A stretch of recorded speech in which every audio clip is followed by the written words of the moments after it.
नमस्कार, आप देख रहे हैं न्यूज जब बोलेगा हिंदुस्तान और मैं हूं आपके साथ ज्योतिका। आइए रुक करते हैं खबर की ओर।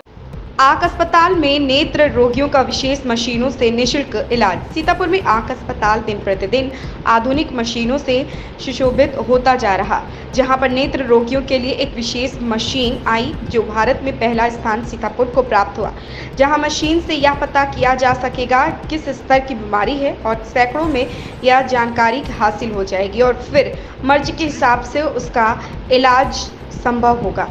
बच्चों के विशेष डॉक्टर ने कहा कि आजकल बच्चों में मोबाइल और टीवी की वजह से आंखों में ज़्यादा दिक्कतें हो रही हैं, जिससे सावधान रहने की ज़रूरत है। बच्चों को अधिक मोबाइल और टीवी के करीब नहीं जाना चाहिए, इससे उनको कई प्रकार की बीमारियां हो जाती हैं। सीतापुर आई हॉस्पिटल के बाल विशेषज्ञ की नेत्र चिकित्सा डॉक्टर ने बताया कि बच्चों को कैसे नेत्र बीमारियों से बचाया जा सकता है और क्या है इसके उपाय लिए जानते हैं। नेत्र बाल रोग विशेषज्ञ डॉक्टर से हुई जब बोलेगा हिंदुस्तान की खास बातचीत। हमारा यह वीडियो आपको कैसा लगा? यदि पसंद आया हो तो चैनल को लाइक, सब्सक्राइब और शेयर करें। साथ में बेल आइकन दबाना बिल्कुल ना भूलें। अमित शुक्ला की रिपोर्ट। नमस्कार दोस्तों, मैं हूं राजा करण सिंह और आप देख रहे हैं न्यूज जब बोलेगा हिंदुस्तान, सच की बात सच के साथ। आज हॉस्पिटल से आज हमारे बीच में एक ऐसे मेहमान हैं जो केवल हम आप नहीं जानते हैं, पूरा प्रदेश जानता है, पूरा देश जानता है, जो दीपक डॉक्टर जी कहे जाते हैं, जो बच्चों के लिए विशेषज्ञ माने जाते हैं नेत्र चिकित्सालय में। तो ये जानते हैं कि ये जो मशीन आप देख रहे होंगे, तो इस मशीन की क्या खासियत है, किस प्रकार से इससे इलाज होता है, हम जानकारी करते हैं। डॉक्टर साहब, हमारे चैनल में बहुत स्वागत आपका है कि जैसे कि मशीन है, ये सीतापुर में पहली बार आई है, यहाँ पे दिखाई जा रही है और बच्चों के विषय में बताया जाता है, तो क्या इसका उपयोग किया जाता है, कैसे किया जाता है, हमें बताएंगे उसको। जी, सबसे पहले तो ये मशीन सबसे बड़ा इसमें प्लस पॉइंट जो है, ये मेड इन इंडिया मशीन है, जो भारत के लिए सबसे गौरव की बात है कि ये हिंदुस्तान में बनी हुई मशीन है।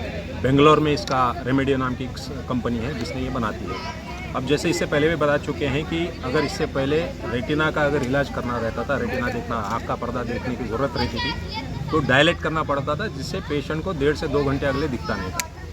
ये मशीन की वजह से अभी ऐसा हुआ है कि बिना डायलेट किए हुए ही हम पेशेंट के रेटिना या पर्दे का पूरा फ़ोटो देख सकते हैं। ये हुई पहली बात। दूसरी बात, इसमें रेटिना के अलावा ग्लोकोमा नाम की जो बीमारी है, जिसको सबलबाई भी बोलते हैं, उसका भी जो इलाज है या सबलबाई है या नहीं, ये इस पर से जानकारी मिल सकती है। इसमें AI नाम की जो आजकल चीज़ है, आर्टिफिशियल इंटेलिजेंस, वो इसके अंदर इनबिल्ट है। हिंदुस्तान में ऐसी कई मशीनें हैं, इसकी हिंदुस्तान में जितने भी फ़ोटोज़ निकलते हैं वो पूरे क्लाउड पे अपलोड होते हैं और वहाँ पे जो हमारे डॉक्टर हिंदुस्तान में से हर कोने में से जो इसका इलाज करते हैं, जो करते हैं, उस पर से AI अपना खुद का इंटेलिजेंस डेवलप करता है। और जैसे ही मैं इसके ऊपर किसी व्यक्ति की फ़ोटो खींचूँ, अगर उसमें कोई भी बीमारी का शक हो तो AI या आर्टिफिशियल इंटेलिजेंस आपको बता देता है कि ये ग्लोकोमा सस्पेक्ट है या रेटिना सस्पेक्ट है, जो अभी तक पेशेंट को हॉस्पिटल में या मतलब वहाँ पे जाए बगैर नहीं पता लगता था। तो ये सबसे बड़ा एडवांटेज इस मशीन का ये है। और जैसे इससे पहले भी आपको बता चुके हैं कि सीतापुर नहीं, सीतापुर के अड़ोस पड़ोस के 7-8 ज़िले में कहीं पे भी ये मशीन नहीं है। हर जगह पेशेंट को आपको डायलेट ही करना पड़ता है, जो हम कैंपों में नहीं कर रहे हैं। डॉक्टर साहब, इसमें कितना समय लगता है, क्या खर्चा इसका आता है? खर्चा यानी आप इसकी कॉस्टिंग कुछ नहीं, इसकी नहीं, जो इसका इससे माध्यम से इलाज किया जाता है। इसका इलाज जो होता है वो आपके बीमारी पे डिपेंड रहता है। अगर रेटिना की बीमारी है, ग्लोकोमा की बीमारी है, तो रेटिना में तो आपको इंजेक्शन से भी शुरुआत हो सकती है, जो सर्जरी तक जा सकता है। ग्लोकोमा का भी वैसा ही है, आपको दवाई से भी हो सकता है या सर्जरी तक जा। इलाज में कितना समय लगता है? इलाज में जैसे बोला, इंजेक्शन तो आपको 3 लगाने पड़ते हैं। अगर उससे आगे जाके तो लेज़र करना पड़ता है। अगर उससे आगे बीमारी ज़्यादा बड़ी हो तो सर्जरी लग सकती है। तो इसका इलाज जैसे इंजेक्शन आपको आधे घंटे में लग जाएगा, लेज़र आधे घंटे में होता है, लेकिन सर्जरी जो होती है, अगर ग्लोकोमा की या रेटिना की बोलो, तो तकरीबन 2.5 से 3 घंटा सर्जरी में लगता है। इससे हमें और क्या क्या फ़ायदे मिलते हैं डॉक्टर साहब? इसमें जैसा बोला कि सबसे बड़ा फ़ायदा तो मुझे AI नाम की जो चीज़ है, आर्टिफिशियल इंटेलिजेंस, जो पहले डॉक्टर के देखने के बाद ही पता लगता था कि इस पेशेंट को ये बीमारी हो सकती है, लेकिन अभी यहाँ पे अगर मेरा ऑप्टोमेट्रिस्ट भी देख रहा है तो AI की मदद से उसको पता लगता है कि ये कंफर्म कर लेंगे। AI आपको बता देगा कि सस्पेक्टेड ग्लोकोमा या सस्पेक्टेड रेटिना है। फिर हम पेशेंट को बोलते हैं कि आप अस्पताल में आइए और आपका चेकअप करें।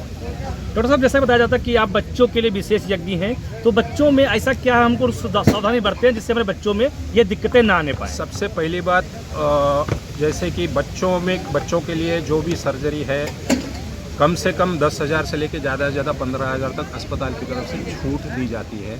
अगर बच्चों का कैटरैक्ट सर्जरी है, कैटरैक्ट सर्जरी 0 से लेकर 21 साल तक अगर बच्चों की उम्र है, कैटरैक्ट है तो 15,000 तक का अस्पताल की तरफ से छूट मिलती है।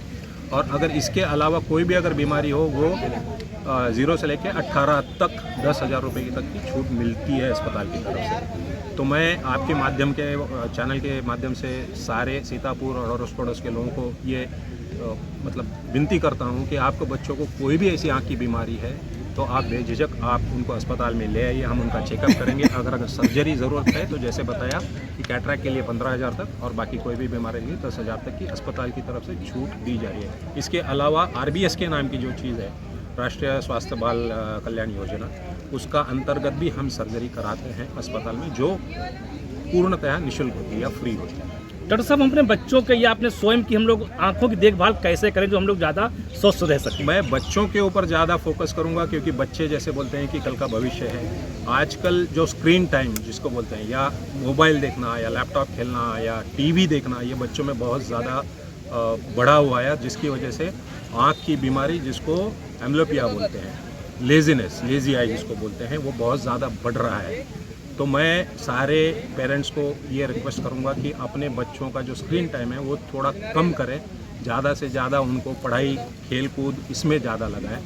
और अगर इस तरीके की कोई भी बीमारी या लक्षण आपको नज़र आए कि बच्चों की आंखों से पानी बह रहा है, बच्चों की एक आंख तिरछी होती जा रही है, एक आंख से उसको कम दिख रहा है, तो जल्द से जल्द अस्पताल लेके आके उसका चेकअप कराएं। क्योंकि अगर ये बीमारी एम्ब्लियोपिया अगर बढ़ जाती है तो एक आंख की रोशनी बहुत कम होने के ज़्यादा चांसेस है। तो कृपया अपने बच्चों का ख्याल कीजिए, उनका स्क्रीन टाइम कम कीजिए, उनको खेल कूद में बढ़ावा दीजिए, और जैसे बोला जाता है कि खाने पीने में हरी सब्जियां और विटामिन ए का ज़्यादा इस्तेमाल करें। सर, हमारे दूसरे चैनल के माध्यम से अपना जो बच्चों के लिए और क्या कह सकते हैं कि हम लोग उनको दुरुस्त रख सकें? यही है, बच्चों को जैसे स्क्रीन टाइम कम करो। आज अगर आप देखते हो तो हर बच्चा स्कूल से आने के बाद सीधा क्या करेगा, मोबाइल लेके बैठ जाएगा।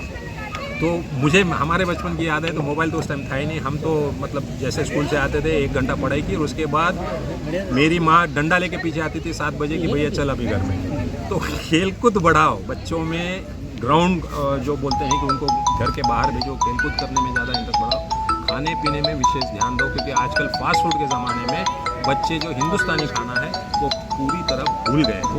तो हिंदुस्तानी खाना जो है हमारे लिए सबसे बेहतर है हमारे स्वास्थ्य के लिए, उसमें भी हरी सब्जियां पे ज़्यादा फोकस करें। इसकी वजह से आपके बच्चों की ओवरऑल हेल्थ और आँख की भी जो है आरोग्य वो भी ठीक है।